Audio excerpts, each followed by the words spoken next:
So my name is J Fraser, and I'm a raconteur storyteller as part of the Unchained tour. It's, been an amazing adventure so far, so we're excited to knock Asheville out. So what motivated you to participate in this project, or how did you come to participate in the project? I've been doing storytelling in New York City, and I think that it was just an organic process because I started just being connected to a lot of different people, different communities, and George, is just an amazing mastermind. He's just connected to all these different people, and he came to New York and he was like seeking another additional raconteur, just an additional storyteller for this particular tour. So I was recommended to go in and audition for it, and went along and found out who was on the bill and couldn't believe it. So I was just like, yes, let's do it. So when they called me up, they said, do you have a couple of stories that we can work out, tweak, and I said, absolutely. And next thing you know, here we are in Nashville. Awesome. So what do you think it is about the South that seems to inspire unique stories? The South has such a rich history that is extremely, it's so profound. I'm from California, and my family is from, the islands. So when they came here, they were connected to different parts of the United States, but only from like a political or from a mental standpoint. So they initially came to New York.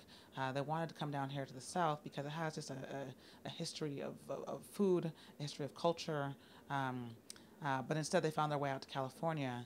So now being able to actually be here and see what the music is all about, see what the stories are all about, the history, there's a legacy in the South that I don't think that many people from even the West Coast or the East Coast really get a chance to truly appreciate, including myself.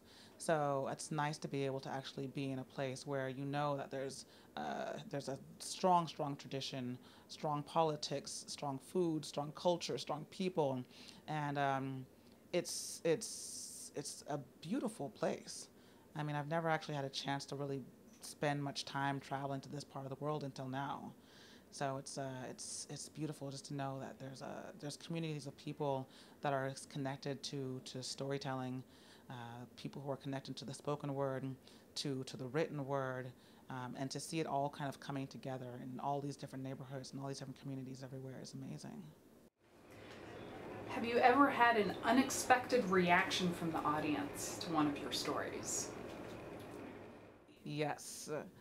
I have a story. I might be doing it tonight. I'm not so sure yet. I gotta check it out. But there's times when I tell like more challenging stories, like more difficult stories. Specifically, one that has to do with my twin brother, who has Down syndrome. And so, oftentimes, as a storyteller, I want to be able to communicate that this is our journey. It's a fun journey. It's a very joyous journey. And sometimes I might get a oh, like oh that's so like a sad kind of a reaction, and that's not what I'm always trying to provoke or emote in when I'm speaking. So, and I think that sometimes it's just a matter of changing around the way that I might say something or how I might say something. And at the same time, that reaction it's not a negative reaction. It's just the way that somebody might feel, or it might remind them something in their own history, their own family. Uh, so sometimes, there are unexpected responses, and sometimes it's a sign to, okay, maybe I need to change this part of the story, or sometimes it's just it's a message that I need to take that moment to breathe and acknowledge the audience and be like, yeah, I know it's kind of crazy, right? So it's one of those things that like I enjoy about storytelling. It's that organic process of actually being able to communicate with an audience on a large scale in a story that they feel, that I feel, and to just be able to kind of go with the flow.